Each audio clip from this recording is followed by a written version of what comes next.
il faut à la fois vivre, exister et résister. C'est comme cela que nous resterons en démocratie.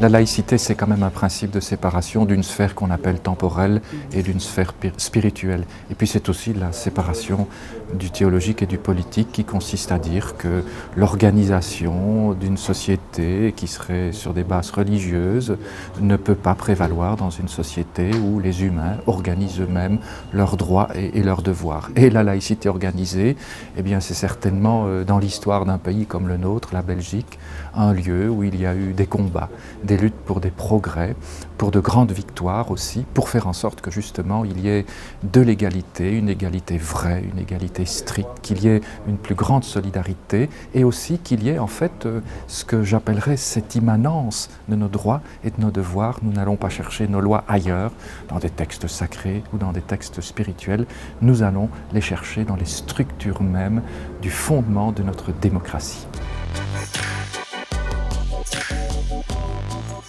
Notre démocratie, elle est plutôt en souffrance, on parle même désormais d'une déshérence et on voit des choses étonnantes réapparaître qui font singulièrement que cet esprit des années 30, en tout cas pour l'Occident, est en train de revenir, je crois sans aucun doute. Et donc devant cette démocratie qui bafouille, il est très important de penser que ce droit à la résistance est interne à la démocratie.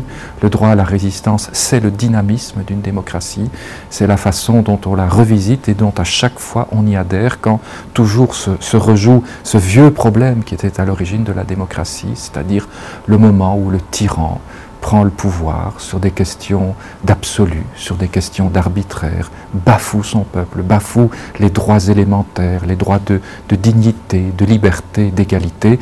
Et donc, il faut à la fois vivre, exister et résister. C'est comme cela que nous resterons en démocratie, dans des actes qui sont à la fois très concrets, qui sont individuels, mais qui sont aussi collectifs. Et donc, il faut s'organiser avec un véritable projet de résistance.